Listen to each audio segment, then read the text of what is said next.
우리가 요즘 많이 사용하는 단어 가운데 역사의식이라는 말이 있죠. 역사의식을 좀 가져라. 네, 젊은이들 그렇게 말을 많이 하시는데요. 이런 단어가 쓰여진다는 것은 그만큼 우리가 처해 있는 민족적인 현실이 안 좋다는 것이죠.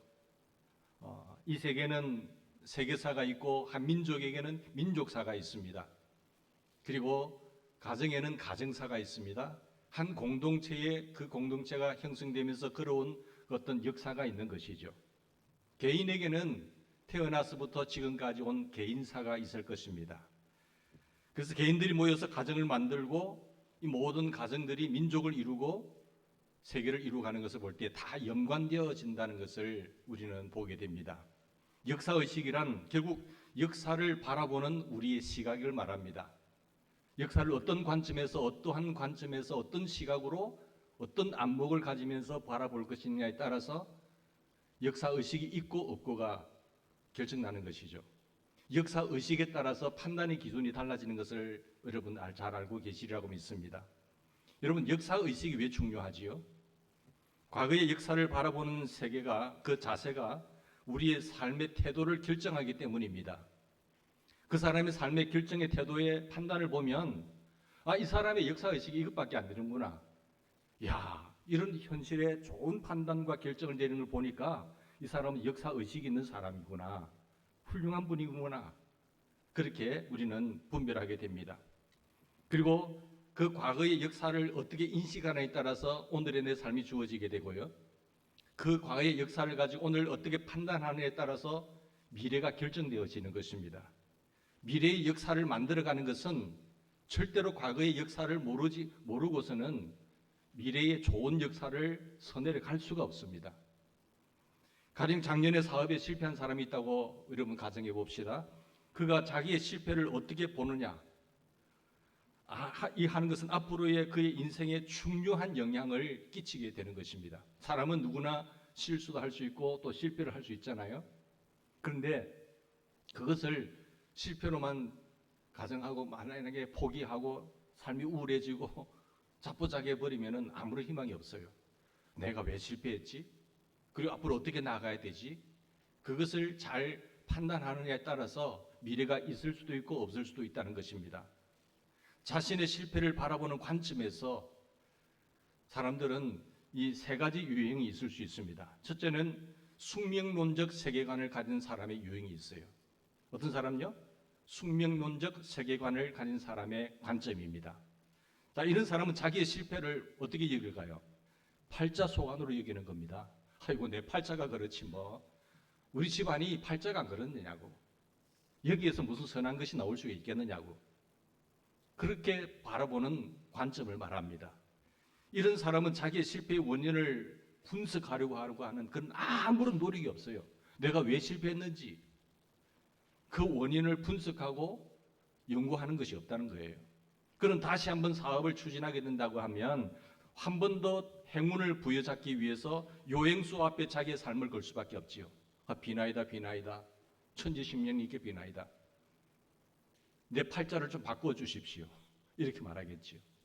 그런가 하면은 이성적 세계관을 가진 사람의 유형이 있습니다. 자, 그 사업의 전반적인 상황을 분석하죠. 이 사람은 내 실패가 왜 실패했는지, 그것은 내 실수이고 내가 잘못된 결정을 내렸기 때문이다라고 판단하는 유형의 사람이에요. 자, 이런 사람이 새로운 사업을 진행하게 될 때에 그는 이런 새로운 사업에서만은 내가 같은 실수를 되풀이하지 않겠다는 거예요. 바보가 아닌 이상 내가 잘못된 실수의 원인을 알았으니까 똑같이 그런 전철을 밟을 이유가 없잖아요. 그리고 이것은 첫째 유형의 숙명론적 세계관을 가진 사람하고는 얼마나 많은 큰 차이가 있을까요? 훨씬 더 바람직한 좋은 사람입니다. 셋째 유형은 섭리적 세계관을 가진 사람의 관점입니다. 그리스도인이 사업에 실패한 경우에 성도들은 어떻게 말을 하요? 하나님의 섭리인가 보다. 그렇게 말을 합니다. 하나님의 섭리 때문이라고 말을 합니다. 그러나 우리가 하나님의 섭리라고 말을 할 때에 그것은 세상 사람들이 혹은 신앙이 없는 사람들이 말하는 팔자나 운명이나 그렇게 자초하면서 하고 말하는 사람은 다른 숙명론적인 그런 태도와는 분명히 달라야 되는 거예요. 하나님께서 그래서 그렇지. 자칫하면 숙명론적 세계관처럼 내 팔자 소관으로 들릴 수 있는 거예요. 하나님께서 그런 거니까 나는 그렇게 할 수밖에 없었어. 그렇게 말을 하게 된다는 거예요. 하나님의 섭리를 믿는 사람은 이성적 세계관을 가진 사람과 마찬가지로 자신이 왜 실패했는지, 내가 그때 왜 내가 잘못했는지를 그 원인을 잘 분석하고 잘 알아서 추적하는 노력을 할 것이에요. 그러나 동시에 그 실패를 허용하신 하나님의 뜻을 묻는 거예요. 내가 분석해 보니까 이런 잘못됐구나. 그런데 하나님의 뜻은 무엇일까? 하나님께서 왜 나에게 그 실패를 허용하셨을까? 라는 질문을 하면서 나가게 됩니다. 그리고 이 사람은 자신의 과거의 실패까지도 합력하여서 마침내 하나님은 선을 이루실 것이다라고. 그리고 하나님의 주권과 하나님의 섭리를 굳게 믿습니다. 그리고 겸손히 하나님을 신뢰해요. 그리고 과거의 실패의 경험을 바탕으로 또 한 번 인생의 미래를 향해서 도전해 가는 겁니다. 이제는 나는 실패가 없지. 그 실패를 내가 경험으로 삼아 디딤돌로 삼아서 나는 전진할 거야. 새로운 삶의 자세를 갖고 내일을 향해서 걸어 나가기를 시작할 것입니다. 이게 섭리적 세계관을 가진 사람의 관점입니다. 사랑하는 여러분 이 세 종류의 사람들의 태도는 얼마나 다릅니까? 과거지만은 과거에 대한 우리의 시각이 오늘의 현실과 미래를 좌우한다는 거예요. 내가 과거에 지내왔던 삶의 어떠한 관점과 시각을 따라서 미래를 어떻게 판단하고 주장하면서 나갈 수 있는가가 결정된다는 것입니다. 이것은 아무리 강조해도 여러분 지나치지 않을 거예요. 그래서 역사를 정확하게 보셔야 되고 역사의식을 가지고 삶을 살아가는 사람은 정말 훌륭한 미래를 창출해낼 수 있는 것입니다. 그게 희망이 있는 것입니다. 오늘 본문만 해보시면 바울 사도는 비시디아 지방에 이르게 돼요. 거기에서 안식일에 회당에 들어갔습니다. 이 안디옥은 선교사를 처음 파송했던 수리아 안디옥과는 다릅니다. 이것은 비시디아 안독을 말하는 것입니다. 그런데 유대인들이 모여 있었던 회당에 들어가서 바울은 먼저 자기 동족들에게 전도하기를 힘써요. 그런데 전도하는 내용을 보니까 그냥 예수 믿으세요, 하나님 잘 믿으세요 이렇게 말하지 않았어요. 무엇을 딱 먼저 짚고 있습니까? 이들의 역사적 관점을 이야기하고 있어요. 본문에 보시면 바울이 단순히 예수를 믿으라고 전도한 것이 아니라 자기 민족의 역사를 가지고 예수 그리스도를 증거하고 있는 것입니다. 이 설교를 통해서 우리는 역사의 주인은 누구신가? 하나님은 지금도 이 하나님의 귀한 역사에 누구를 도구로 사용하고 계실까? 그리고 역사의 소망은 무엇일까를 동시에 이야기하고 있습니다. 먼저 우리가 역사의 주인에 대해서 한번 살펴보겠습니다. 바울은 본문에서 역사의 주인은 누구라고 말하고 계실까요? 하나님이라고 주장하고 있습니다. 본문에 우리 오늘 읽어오셨는데 읽으시면서 주어가 누군가요? 주어가 누구죠? 하나님이세요. 주어와 동사의 변화를 잘 보시기 바랍니다. 16절부터 다시 한번 띄워주실래요? 자, 바울이 일어나서 손짓하며 말하되 이스라엘 사람들과 및 하나님을 경외하는 사람들아 잘 들으십시오 하면서 소리를 지르요. 설교를 해요. 그러면서 이스라엘 백성의 누가요? 하나님이. 주어가 누구죠? 하나님이 우리 조상들을 택하셨고 수혜가 작지만 하나님의 은혜를 택하시고 애굽 땅에서 나그네 된 종살이 된 집에서 백성을 높여 큰 권능으로 인도하여 내시고 그 다음에 누가 인도하셨어요? 하나님이 동사는 인도하여 내시고 광야에서 약 400년간을 소행을 뭐하시고 참으시고 그리고 참으셨다는 것이죠. 가나안 땅 그 잘못된 상황 속에서도 하나님은 참으시고 가나안 땅 7 족속을 뭐하시고요? 멸하시고 그 땅을 기업으로 주셨어요. 몇 년간요? 450년간. 그 후에 여러분 선지자 사무엘 때까지 사사를 주셨다가 하나님 저들이 이웃 제 왕들이 있네요. 우리에게도 왕 주십시오. 계속요. 그 후에 그들이 왕을 구하거늘 누가요? 하나님께서 베냐민 지파 사울 기스의 아들 사울을 왕으로 몇십 년간 40년간 주셨다가 하나님이 사울을 뭐하시고 세우시고 하나님이 세우시고 그리고 또 이러시되 내가 이새의 아들 다윗을 만나니 내 마음에 합한 사람이라. 내 뜻을 다 이루게 하리라 하시더니 누가요? 하나님이 약속하신 대로 이 사람 후손에서 이스라엘 위하여 구주를 세우셨으니 곧 예수라. 여기서 보면은 주어와 동사의 변화를 보니까 주어는 하나님께서, 그리고 어떻게 하시고 이끌어내시고 택하시고 부르시고 동행하시고 세우시고 패하시고 세우시고 이렇게 나가는 것이잖아요. 여러분, 역사의 주인은 누구십니까? 하나님이십니다. 이스라엘 역사의 주인은 하나님이십니다. 하나님이 이렇게 하셨다. 하나님이 사람을 택하셨습니다. 하나님이 그들을 인도하여 내시고 그들의 불성실에도 불구하고 하나님께서 그들을 행하여 참으시고 인내하시고 하나님께서 마침내 그 땅을 주시고, 그리고 사사들을 세우시고 사울 왕도 세우셨다가 패하시고 다윗을 왕을 세우시고 하나님께서 다시 이스라엘 역사의 미래를 준비하셨다라고 말씀하고 있습니다. 역사의 주인은 하나님이십니다. 오늘날의 인본주의 철학이나 한국에서 큰 문제가 되고 있는 것이 무엇일까요? 우리의 주체 사상이 잘못됐다는 거예요. 공산주의의 주체 사상, 김일성 주체 사상. 역사의 주인은 인간이 아니라 누굽니다. 사람을 신의 자리에 올려서 주인입니다. 김일성이 주인입니다. 그 집안이 주인입니다. 지금 일어나는 일은 마찬가지죠. 시오니즘과의 어떤 페르시아 종족과 이스라엘 선민 백성과의 충돌이잖아요. 단순히 어떤 정치적인 어떤 세력과 합의가 아니라 종교적인 전쟁을 우리가 볼 수가 있는 것입니다. 역사는 우리에게 무엇을 가르치고 있습니까? 인간이 하나님을 망각하고 하나님을 높일 때에, 하나님의 자리에 인간을 세우고 높일 때에 그들은 자기들이 주장한 인본주의보다도 더 무서운 독재주의의 인본주의 사회 속에, 사회주의 속에 빠지게 된다는 거예요. 그래서 공산주의가 성공했나요? 성공할 수가 없죠.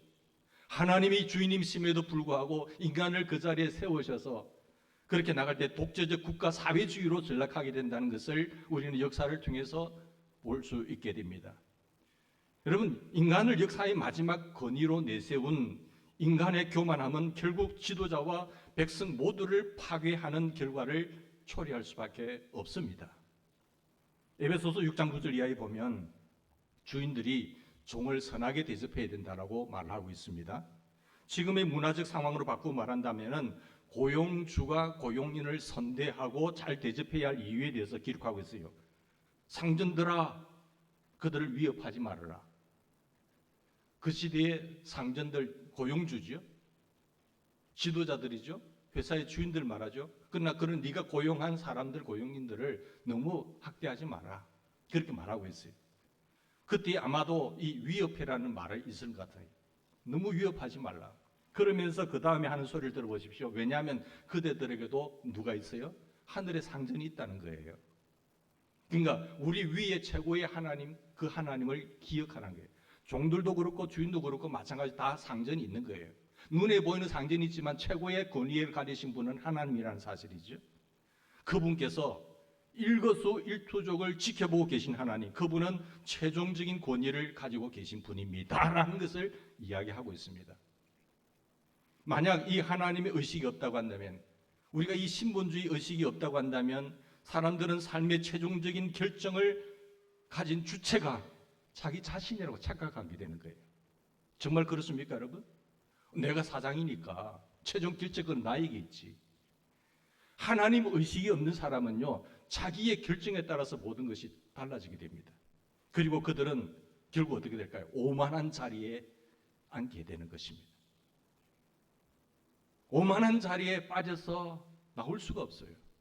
로마서 11장 36절에 보면 기독교의 역사를 대표하는 그 메시지를 이렇게 선포합니다. 기독교 성도들의 이 그리스도인들의 역사관을 대표하는 메시지가 뭔가 하면 만물이 주에게서 나오고 주로 말미암고 주에게로 돌아갑니다. 그에게 영광이 세세 무궁토록 있을지어다. 아멘. 야, 이와는 얼마나 중요한 역사관입니까? 모든 만물이 주에게서 나오고 주님으로 말미암고 다 주에게로 돌아간다는 거예요. 역사의 주인은 하나님이십니다. 역사는 바로 누구의 이야기죠? 하나님의 이야기예요. 히스와 스토리의 합성어잖아요. 그분의 이야기예요. 역사는요, 하나님의 이야기예요. 하나님께서 택하시고 그리고 약속하시고 이끌어내시고 때로는 세우시고 패하시고 역사하시는 하나님. 모든 세계사와 민족과 개인과 가정사의 역사의 주인은요, 하나님이라고 하는 이 의식을 확실하게 가지셔야 된다는 겁니다. 사랑하는 여러분, 역사는 바로 하나님의 이야기고 그분은 비단 이스라엘이라고 하는 이스라엘 민족의 주인뿐만 아니라 모든 민족의 주인이십니다. 모든 역사의 주인이십니다. 모든 세계사의 주인이십니다. 우리 가정의 주인이시고 내 인생사의 주인이신 분이에요. 피로 주물된 존재가 내가 좀 권위가 있고 높은 자리에 올랐다고 해서 내가 주인이라고 착각하는 그 순간 몰락하기 시작하는 것입니다. 그분은 아직도 일하고 계십니다. 그분은 아직도 우리의 자기 자신의 계획과 그 의지대로 역사를 진행하고 계십니다. 한 사람이 힘 있는 것으로 역사를 이끌어간다고 생각하시죠? 그렇지 않습니다. 역사는요, 하나님이 움직이시는 거예요. 그분은 자기의 계획과 의지대로 지금도 이끌어가고 계십니다. 역사의 주인이 하나님이시라는 사실을 인정할 때에만, 그러므로 우리는 삶을 책임져야 할 궁극적인 대상이신 하나님 앞에 어떻게 살 것인가를 묻게 되고, 하나님 어떻게 사는 것이 바람직한 삶이지요? 하나님의 계획과 역사하심에 나는 어떤 존재이지요? 물으면서 겸허하게 우리가 설 수가 있는 것입니다. 자, 역사의 주인은 하나님이라는 소리를 외치고 있고, 두 번째는 그러면 역사의 도구는 누굴까? 그것을 설명하고 있어요. 본문은 역사를 만들어가는 도구는 사람이라고 가르치고 있습니다. 물론 하나님은 영이시기 때문에 본눈에 보이지 않지요. 그런데 누군가를 통해서 일을 하세요. 그게 누군가가 사람이라는 거예요. 영적인 존재는 보이는 실체를 통해서 일을 하는 건데, 우리가 하나님의 쓰임받는 훌륭한 믿음의 사람들이 되었으면 좋겠습니다.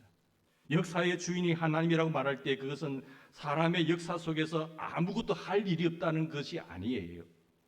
그리스도인들은 역사가 하나님에 의해서 만들어지는지 아니면은 사람들의 자유로운 의사와 선택에 의해서 만들어지는지 늘 이렇게 갑론언론했다니까요. 자, 오랫동안 논쟁이 왔는데 어떤 사람들은 하나님의 주권과 개입이 더 중요하다고 주장한 사람이 있는가 하면은 아니다. 어떤 사람들은 물론 하나님이 일하시지만 사람의 선택과 결정이 더 중요하다고 강조했습니다. 그래서 신학적으로 볼 때 전자는 어떤 주의일까요? 칼빈주의죠. 부자는요? 알미니언주의예요. 그러니까 어떤 교회에서 이 동주의 주장을 하는 성도들끼리 이제 논쟁이 일어났습니다. 당신은 칼빈주의냐, 난 알미니안주의냐. 우리 장로교는 뭐 칼빈주의고 감리교는 알미니안주의겠죠. 자, 이 한 교회에서 이런 어떤 논쟁이 있는 가운데 하나님이 다 한다는 주장과 아니다, 사람들의 결정과 선택이 더 중요하다라는 주장 속에서 한 청년이 여기를 갈까 저기 갈까 갈팡질팡하는 거예요. 그러니까 결정을 못하고 중간에 서 있었습니다. 그 청년이 어디 갈 것인가 한참 생각하다가 칼빈주의 사람들이 모이는 곳으로 들어가고자 했습니다. 근데 그것이 온 청년을 보고 사람들이 물었어요. 너는 왜 우리인데 오려고 하느냐? 이렇게 물으니까 아무리 생각해봐도 당신들이 옳은 것 같아서 나도 이쪽 모임에 끼기로 결정했습니다. 자, 이 말을 듣고 있던 칼빈주의 사람들이 당신이 결정하는 것은 소용이 없습니다. 우리 모임은 하나님의 결정과 선택을 믿는 사람들입니다. 그런데 당신은 스스로 선택했으니 우리 모임에 낄 자격이 없는 사람입니다라고 그랬어요. 그 청년은 할 수 없이 다른 쪽 모임으로 갔습니다. 그쪽 사람들도 물었죠. 너는 왜 우리 모임에 오려고 하느냐? 이렇게 물으니까 저쪽에서 받아주지 않으니까 할 수 없어서 왔습니다. 우리 쪽에서는 할 수 없어서 온 사람을 받아줄 수가 없어. 자유로운 선택과 결정을 한 사람만이 우리 공동체에 올 수가 있어. 에피소드 같은 이야기지만 의미 있는 이야기예요. 하나님이 하시는가 사람이 하시는가. 사실 이 명제는 둘 중에 어느 것 하나를 선택해야 하는 문제가 아니라 둘 다 성경에 기록되어 있습니다. 그게 하나님의 섭리예요. 자, 하나님께서 사람을 통해서 역사를 만들어 가신다는 사실이에요. 믿습니까? 하나님께서 사람을 도구로 삼아서 사용해서 역사를 만들어 갔습니다. 하나님은 영이십니다. 성령이라고 하잖아요. 그래서 우리는 하나님의 거룩한 영의 마음을 담고 내가 인생의 주님의 도구가 되어서 의로운 병기가 되어서 주님 앞에 쓰임받는 사람이 되기를 주님으로 축원합니다. 영은 보이지 않아요. 자, 마귀의 할당도 보일까요? 보이지 않을까요? 안 보여요. 마귀도 자기 어떤 역사를 만들어 가려고 해요. 전략과 전술이 있습니다. 누군가를 통해서 역사할까요? 그렇죠. 성령의 역사에 쓰임받지 못한 악한 영들은 누군가를 통해서 일을 합니다. 예수를 팔려고 할 때도, 예수를 죽이는데도 쓰임받았던 사람들이 있죠. 그래서 우리가 깨어 있어야 되는 거예요. 악한 병기로 쓰임받을 것인가? 선한 병기로 쓰임받을 것인가? 우리는 주의 은혜를 아는 백성들은 의의 병기로 쓰임받기를 바랍니다. 그 누구도 사탄의 꾀임의 도구로 쓰임받는 사람이 되면 안 돼요. 사탄의 수족이 되면 안 돼요. 하나님의 수족이 되기를 주의 이름으로 부탁드립니다. 그래야 내 개인사가 복되고 우리 가정사가 빛나게 돼 있어요. 우리 교회사가 영광스럽게 되는 거예요. 한 민족이 세계사를 보면은 성령의 거룩한 역사에 깨어서 기도하면서 도구로 쓰임받는 인생은 그 민족은 복됩니다. 그러나 악한 지도자를 세워서 악한 지도자의 제도와 정치를 만들어가면은 그 민족은 몰락하게 되어 있습니다. 여러분, 역사의 주인 누구라고요? 하나님이세요. 사랑하는 여러분, 성경에 보면 사실상 인간이 가진 선택과 자유는 하나님 때문에 가능한 것입니다. 성경에 나오는 인간에 대한 가장 위대한 선언이 뭔지 아세요? 우리가 하나님의 형상을 따라 지음받았다는 것 아니겠습니까? 인간은 하나님의 형상대로 지음을 받았어요. 그 피조물 가운데요, 인간만이 하나님의 형상대로 지음을 받았어요. 얼마나 복된가요? 그럼 하나님의 형상이라는 것은 어떤 형상일까요? 이것은 이 하나님의 형상대로 지음받았다는 그 의미는 많은 것을 생각할 수 있는데, 그러나 가장 중요한 것은 하나님이 인격이신 것처럼 우리를 인격자로 세우셨어요. 인격자. 그리고 인격성을 가진 존재로 지음받았다는 뜻이고, 하나님이 자유한 존재인 것처럼 우리에게도 자유성을 주셨어요. 우리를 로봇으로 만들지 않았습니다. 인격적인 하나님께서는요, 우리에게 자유의지를 주셔서 우리에게 판단하게끔 만드신 거예요. 그래서 하라 하지 말라 그렇게 말씀하죠. 하나님은 절대로 우리를 문을 부수고 우리 집안에 들어오시는 분이 아니에요. 아주 예의를 갖추시는 분입니다. 네 마음 좀 열어주지 않을래? 나와 같이 동행하지 않을래? 나와 같이 동력하지 않을래? 라고 물으시는 거예요. 그리고 우리의 스스로 판단하게 하셔서 첫 아담은 그것을 무시해버렸죠. 사탄에게 속아서 하나님의 말씀을 짓밟아 버렸죠. 불신했기 때문에 짓밟아 버린 거예요. 그래서 하나님이 주신 복을 이어갈 수가 없게 됩니다. 그 낙원을 신락원 되어버렸어요. 사탄에게 쓰임받게 되면요, 달콤한 것으로 다가오지만 결국은 죽는 겁니다. 근데 둘째 아담 예수님은 하나님의 뜻을 분별하고 그분을 신뢰하는 가운데 끝까지 순종함으로 우리를 살려냈어요. 다시 길을 열어주셨어요. 다시 하나님의 나아갈 수 있는 길을 열어주셨고, 내가 온 것은 양으로 생명을 얻게 하고 풍성한 삶을 주기 위해서 오셨다고 말씀하고 있습니다. 우리는 예수님을 통해서 다시 한번 회복할 수 있는 이런 능력과 은총을 잊게 된 하나님의 백성들이라는 것이에요. 그러면 성도들은 어떤 역사의식을 가지고 살아가야 될 것인가를 굉장히 중요한 거예요. 지금까지 여러분 역사의식을 잘 더듬어서 보시면서 여러분의 가정이 하나님이 기뻐하시는 하나님 일을 하는 데 쓰임받는 복된 가정사가 있기를 바랍니다. 우리 교회가 지금까지 하나님께서 귀하게 사용했지만은 앞으로 더 좋은 이 인프라 속에서, 좋은 하나님의 이 터전 속에서 하나님의 크신 영광을 위해 드러내는 하나님의 의의 병기로 사단의 권세를 멸하고 하나님 나라 확장에 쓰임받는 우리 교회가 되기를 꿈꾸며 나가기를 바랍니다. 거기에 거룩한 결정을 하셔야 돼요. 믿음 있는 결정을 하시고 미래를 향한 결정을 행해 나갈 수 있기를 간절히 바랍니다. 여러분, 인간은 상당히 자유로운 존재잖아요. 그런데 인간은 자유하기 때문에 동시에 자기 행동에 대한 뭘 가져야 돼요? 책임을 묻는 거예요. 하나님은. 우리가 할 수도 있고 안 할 수도 있어요. 주님의 말씀을 따라 살 수도 있고 안 살 수도 있어요. 그러나 자유 대신에 자유에는 반드시 따르는 것이 뭐가 있다고요? 책임입니다. 책임성. 그 책임의 자리에 쓰지 않으면 안 되는 거예요. 내 자리 주신 하나님 믿고 맡기셨어요. 맡겼는데 이것을 불신하면서 불충성하여 책임 누가 져요? 우리 엄마가 져주는 거 아니에요. 너 나를 무시하고 있어? 너 나를 어떻게 알기에 너 그렇게 행동하고 있지? 여러분, 하나님이 세우신 자리, 하나님이 원하시는 자리, 하나님 기뻐하시는 자리에 하나님 의식을 가질 수 있으면 좋겠습니다. 그분이 향한 눈이 열려야 내 삶의 자리가 복되다니까요. 사랑하는 여러분, 하나님은 우리를 믿으셨어요. 믿고 맡기셨다니까요. 여러분, 맡은 자들에게 구할 것은 뭐예요? 충성밖에 없어요. 네? 그렇게 하면 네가 작은 일에 충성했으니 내가 많은 것으로 맡기리라고 하는 것은 축복의 자리예요. 여러분, 그릇을 크게 하기를 바랍니다. 큰 그릇을 준비하셔야 돼요. 하나님은 많이 준비하셨다고 하더라도 자기 그릇만큼 받고 있는 거예요. 종지 같은 그릇에 담을 그릇과 대접 같은 그릇에, 양푼이 같은 큰 바게스 같은 그런 그릇에 담을 복이 큰가요, 다른가요? 자, 우리가 건물은 이제 큰 그릇이에요. 우리의 믿음의 그릇이 커지기를 바랍니다. 예? 여러분의 가정이 윤택해지기를 바랍니다. 여러분의 후손들이 더 빛나기를 바랍니다. 여러분이 지금까지 쓰임받았던 인생보다도요, 여러분의 가문이, 여러분의 다음 세대가, 여러분의 후손들이 더 빛나고 더 귀하게, 더 훌륭하게 영향력 있게 쓰임받기를 축원합니다. 예? 그 그릇을 준비하셔야 된다니까요. 사람은 어떤 의식과 어떤 믿음으로 섬기에 따라서, 투자에 따라서 심은 대로 거두게 된다는 사실이에요. 사랑하는 여러분, 여기 한 사람을 피하시고 이 보실까요? 본문을 잘 보시면 역사의 주인은 이스라엘 주인은 하나님이십니다. 이스라엘 백성들을 택하신 분도 하나님이시고 이스라엘 백성들을 이끌어가시고 펼치시는 하나님의 뜻도 하나님이세요.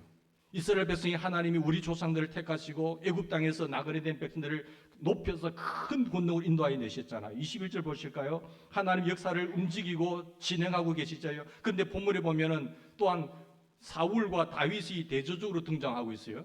21절에 그 위에 저희가 왕을 구했잖아요. 이스라엘 백성들이 다른 나라에 다 왕이 있는데 왜 우리나라에게만 왕이 없습니까? 우리에게도 왕을 주십시오라고 요청했을 때 하나님은 나는 너희들 나라에 왕을 세울 의사가 없으니까 안 된다라고 말씀하지 않았어요.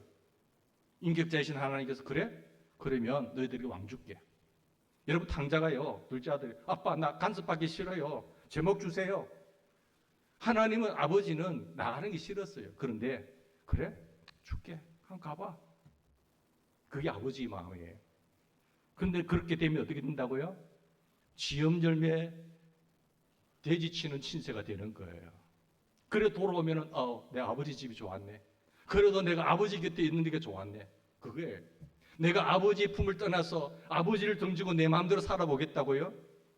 결말은 돼지 똥치는 신세가 되는 거예요. 예? 자, 이스라엘 백성들이 하나님의 은혜를 입고 내가 소유가 적음에도 불구하고 내 부족함에도 불구하고 택하시고 하나님의 구원의 역사를, 하나님 역사를 세관 같이 동력자로 부름받았는데 이제 우리 하나님 직접 간섭해 주기 싫어요. 이웃나라 보니까 이방인들도 왕이 있는데 우리 왕 주세요. 하나님 마음은 아니었지만 하나님께서 주십니다. 첫 번째 왕이 그래서 주신 왕이 누구예요? 사울이에요. 사울이 제대로 하나님의 마음을 갖지 않고 행하니까 하나님이 왕을 폐하신 분도 하나님이세요. 사울의 마음 속에 악신이 들어가서 하나님을 경외하지 않을 때에 하나님이 그를 폐하시고 하나님이 다시 준비하신 새 왕을 세운 분이 또 누구예요? 다윗이잖아요. 여기 보십시오. 여기 보면은 폐하신 분도 하나님이시고 세우신 분도 하나님이세요.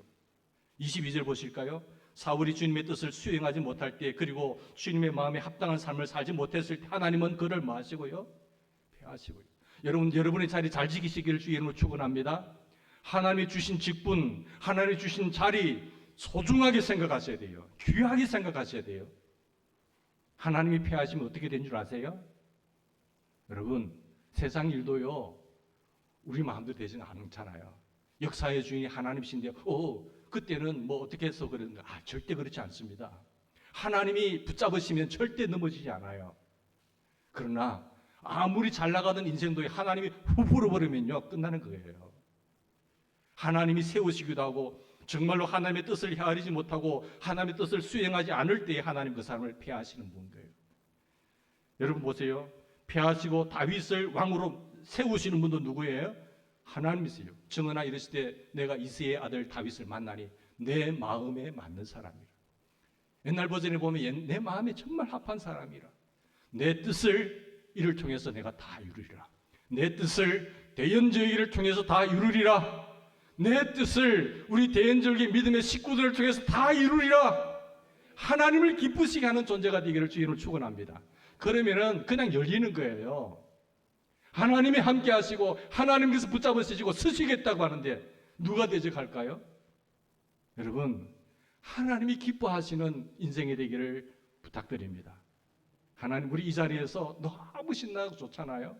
우리 영가족이에요. 영원한 가족이에요. 하나님의 가족들이잖아요. 형님 동생 하면서 여러분, 하나님이 기뻐하신 일에 앞장서는 우리가 되기를 바랍니다. 하나님 고맙습니다. 나같이 부족한 것 하나님 세우시니 감사합니다. 하나님, 이 자리를 통해서 내가 하나님을 누구보다도 기쁘시게 하는 존재가 될게요. 우리 집안이요, 하나님 절대로 기쁘시게 하는 가정이 될게요. 우리 믿음의 자손 대대로 신앙의 명문 가문으로 하나님 역사적 대대로 이 교회에 남기를 원해요. 하나님 앞에 섰을 때에 우리 집안 하나님 그 자리에 주셔서 정말 책임감 있게 충성 다해서 하나님 하고 왔나이다. 그래, 참 수고 많았다. 그런 복받는 하나님 앞에 부끄러움이 없는 그런 가정들이 되기를 축원합니다. 여기 한 사람을 폐하시고 또 다른 사람을 세워 역사의 방향을 움직여 나가신 하나님의 눈길이 보이십니까? 그 하나님의 손길을 보십시오. 여기 사울이나 다윗 그리고 역사 속에 나타난 모든 사람들은요, 로봇가 아닙니다. 로봇가 아니에요. 거기에 자유의지를 주셨다니까요. 그들은 다 자유롭게 행동하고 자유롭게 결정할 수 있는 의사가 다 있어요. 그런데 거기에 하나님의 눈이 없으니까, 하나님의 의식이 없으니까 엉뚱한 결정을 한다니까요. 네? 그분을, 나를 세우시고 나를 부르신 그분을 무시한다니까요. 아직도 역사를 주관하시는 것은 내가 아닙니다. 어떤 한 사람이 아니에요. 누구시라고요? 하나님이십니다. 만유의 주관자이시고 살아계신 창조주이신 하나님이세요. 그렇기 때문에 한 나라와 한 공동체의 역사적 존재 의의는 어디 있다고 할까요? 하나님의 뜻을 이해하시는 분이에요. 하나님의 거룩하신 그 주인의 뜻을 이해하며 그 뜻을 이루도록 주님 앞에 헌신하는 사람들입니다. 하나님의 뜻을 알았어요? 그렇다고 한다면 하나님 고맙습니다. 저희 눈을 열어주시니 감사합니다. 하나님이 놀라우신 뜻을 이루도록 내가 주님 앞에 헌신하겠습니다. 한 나라와 한 공동체에 이런 사람들이 얼마나 있는가 하는 것이 그 공동체의 운명을 좌우하는 가장 중요한 열쇠가 되는 거예요. 여러분, 이런 믿음의 사람 여러분 정말 10명만 있으면 좋겠어요. 80대 20대 법칙 있죠. 많은 사람들이 있다고 하더라도 리더자는 20명이 일을 치르는 겁니다. 이런 사람이 많을수록 공동체와 역사는 소망이 있습니다. 하나님은 이런 사람을 통해서 하나님 나라의 역사를 만들어가고 세우시고 있는 겁니다. 하나님은 지금도 온 땅을 두루 감찰하사 전심으로 자기에게 향하는 자를 찾고 계세요. 그에게 능력을 베푸신다고 말씀하고 계세요. 그렇습니다. 역사는 사람을 찾습니다. 이 시대는 또 한 번 하나님의 뜻을 분별하고 이해하여서 주인 되신 하나님 앞에 겸허하게 자기의 삶을 복종시켜서 주님 앞에 쓰임받기를 원하는 사람들을 찾고 계세요. 수많은 교회들이 많아요. 수많은 크리스찬들이 많아요. 교인들이 많이 있습니다. 여러분, 하나님의 뜻을 헤아리고 하나님, 그 하나님의 눈을 열으신 주님께 감사하며 제가 이 자리를 지키겠나이다. 하나님을 기쁘시게 하는 데에 내가 주인공이 되겠나이다. 그런 사람이 되기를 바랍니다. 우리 교회가 교회 자체로서 얼마나 커지느냐 하는 것은 하나도 중요하지 않습니다. 교회 평수가 늘었어요. 600평에서 1200평으로 늘었어요. 하나님 구성전에서 새로운 인프라를 갖추었어요. 감사하지요. 여기에 절대 머물지 마십시다. 하나님 이 좋은 환경과 좋은 여건을 가지고 그러나 그 공동체의 그 중심에 먼 훗날 우리 교회를 통해서 역사의 주인 되신 하나님을 발견하고 하나님의 뜻을 이해해서 주님 앞에 쓰임받는 하나님의 사람들이 얼마나 많이 일어났느냐가 중요한 거예요. 사랑하는 여러분, 지금까지 70년의 놀라운 역사 속에서 정말로 하나님을 위해서 하나님을 영화롭게 하면서 기쁘시게 하나님께 쓰임받았던 믿음의 인물들이 누구 기억나나요? 그걸 보는 거예요. 하나님께서 믿음에 앞서간 선배들이 주님 앞에 섰을 때에 심판받을 때에 뭐라고 우리에게 부탁할까요? 우리가 인간사회, 교회사회, 역사에 정말로 그 하나님의 뜻을 위해서 교회를 세우기 위해서 헌신하고 희생한 믿음의 인물들, 선배들이 누구냐는 거예요. 눈에 들어오지 않습니까? 그러나 수많은 기회와 하나님의 부르심과 은혜를 망각하고 그 자리를 박차고 도망간 사람들도 있을 거예요. 누가 하나님의 역사에 귀한 분들인가요? 똑같은 시간의 흐름 속에서, 인생사 속에서 한 가정은 믿음의 위대한 신앙의 아름다운 역사를 기록하는 가정이 있는가 하면은 그렇지 못하고 부끄러움과 수치와 고개 들 수 없을 정도로 하나님 앞에서 부끄러운 그런 어둠의 역사를 기록한 가정사를 가진 존재들도 있다는 것이, 그 선택은 우리가 하는 거예요. 책임은 누가 진다고요? 본인이 지셔야 되는 거예요. 여러분, 우리는 정말 사람을 만드는 일에 관심이 있을까요? 나를 통해서 믿음의 제자가 세워지고 귀한 믿음의 아들이라고 훈련시키면서 돌케음의 초신자 때 너무너무 제대로 걸음도 걷지 못하는 이 사람을 위해서 눈물로 기도하면서 신앙생활을 가르치고 말씀을 양육해서 이제 제자가 되고 또 한 제자를 낳는 그런 아름다운 역사가 씌워지기를 바랍니다. 그런 귀한 분들이 있어요. 정말 잘 챙겨서, 처음에는 초신자 때는 참 부족했는데 세월의 흐름 속에서 신앙의 믿음의 바나바가 어비가 있어서 잘 돌봐줘서 이제 혼자 든든하게 걸어요. 이 일까지예요. 얼마나 감사한지 몰라요. 주님께서 마지막 부탁하신 거예요. 뭔가 하면요, 내 제자 좀 세워줘. 내 제자 만들어. 그러면 세상 끝날까지 내가 너희와 항상 함께 있을 거야. 우리를 통해서, 내 신앙의 일륜과 경험을 통해서 다음 제자를 세워가는데 귀하게 쓰임받는 주인공이 되기를 바랍니다. 어두운 역사를 조명하고 밝히는 일에 정말 주님이 쓰실 만한 사람들이 우리 교회를 통해서 만들어지고 있는가? 이것이 우리 앞에 주어진 가장 중요한 질문입니다. 본문의 역사의 주인이신 하나님을 소개했습니다. 그러나 동시에 역사의 도구로서 하나님의 뜻을 분별하고 그분께 헌신된 사람들이 얼마나 중요한지 우리에게 증언했습니다. 다윗과 같은 사람들은 얼마나 귀한 사람일까? 22절 다시 보십시다. 보시면은 패하시고 다윗을 왕으로 세우시고 증언하여 이르시되 내가 이새의 아들 다윗을 만나니. 자, 어떤 사람이라고 말했죠? 내 마음에 맞는 사람이라. 내 뜻을 다 이루리라 하셨어요. 하나님은 홀로 할 수 있는 분이세요. 하나님은 전능하신 분이에요. 홀로 하실 수 있는 분이시지만 사람들을 통해서 자신의 뜻을 이루시기 원하십니다. 그래서 사람을 찾는 거예요. 하나님은 지금도 사람을 찾고 계세요. 하나님 앞에 발견된 사람, 이 사람 다윗은 하나님의 마음에 맞는 사람입니다. 사랑하는 여러분, 우리도 교회를 세우고 하나님의 뜻을 이루기 위하여 일꾼들을 세울 거예요. 여러분, 어떤 관점이 있어야 될까요? 하나님의 관점이 있기를 바랍니다. 하나님의 마음에 맞는 사람을 찾으시길 바랍니다. 하나님이 원하시는 사람을 세우기를 바랍니다. 우리가 잘못 세우면요, 교회에 위기가 와요.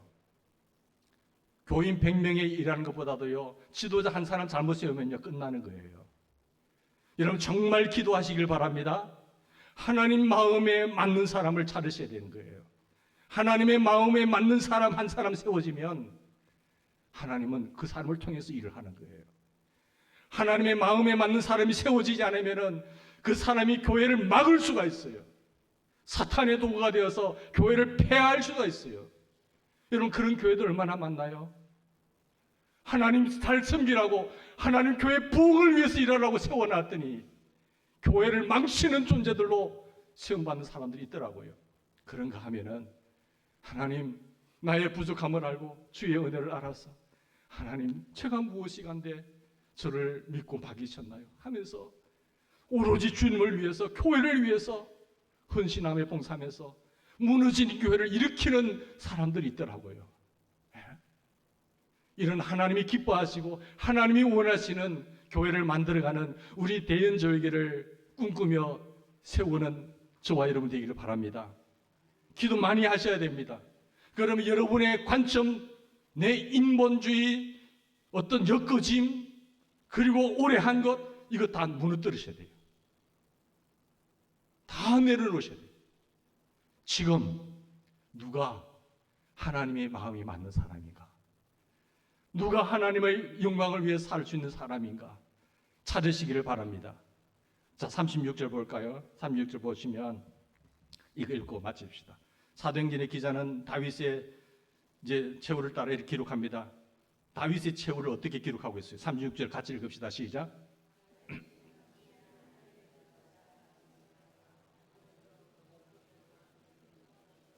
아멘. 다윗은 당시 하나님의 뜻을 따라 섬기다가 자기의 욕망과 자기의 뜻이 아니라 하나님의 뜻을 따라 섬기다가 잠들었다고 했잖아요. 내가 임종의 순간 모두가 다 하나님 조문객들이 왔을 때에 이 사람은, 이 장모님은, 이 집사님은, 이 군사님은 하나님의 뜻을 따라 섬기다가 잠들었다. 이분은 하나님의 뜻밖에 없었어. 이분은 교회밖에 없었어. 자기의 욕심과 자기의 모든 것 다 내려놓고 하나님의 뜻을 따라 섬기던 사람이에요. 하나님 감사합니다. 이런 믿음의 선배가 잠들다니요. 하나님 이분의 신앙을 본받아서 우리가 이렇게 섬기겠나이다. 이렇게 거룩한 도전을 받는 믿음의 선배가 되기를 주님으로 축원합니다. 하나님은 하나님의 뜻을 분별하고 하나님의 뜻을 발견하고 그 뜻 앞에 삶을 복종시킬 하나님의 사람들을 찾고 계세요. 이 역사 속에 하나님의 뜻을 이루기 위해서 하나님의 뜻에 응답했던 다윗, 그는 하나님의 뜻을 자기 생애의 가장 중요한 우선순위로 삼고서 일생을 살았습니다. 나에게는 오로지 하나님의 뜻이다. 주님 생각하시나요? 주님, 아버지, 할 수만 있으면 이 산을 내게서 지나가게 해주십시오. 나 이것 때문에 예수 믿은 거 아니에요. 아버지, 나 이 고통만은 면하고 싶어요. 그렇게 기도하시다가 우리를 바라보면서 아버지의 심령을 생각하면서 그러나 최고대로 거두어주시고 마시고 아버지의 뜻대로 하소서 하는 거예요. 사랑하는 여러분, 정말 하나님의 뜻을 실현하는데 우리가 나아갔으면 좋겠습니다. 역사의 주체적인 도구, 정말 하나님의 뜻에 의해서 역사를 바꿀 수 있는 하나님의 사람들을 만들어내는 일이 우리의 중요한 역사의 과제라는 사실. 이런 분들이 정치계의 국회의원이 되시고 관공서의 리더장이 되시고 사회 곳곳에 들어가서 하나님의 역사를 펼칠 수 있는, 하나님의 마음을 시원케 해드릴 수 있는 믿음의 인재들을 많이 나오는 우리 대인제일교회가 되기를 축원합니다. 같이 기도하십시다.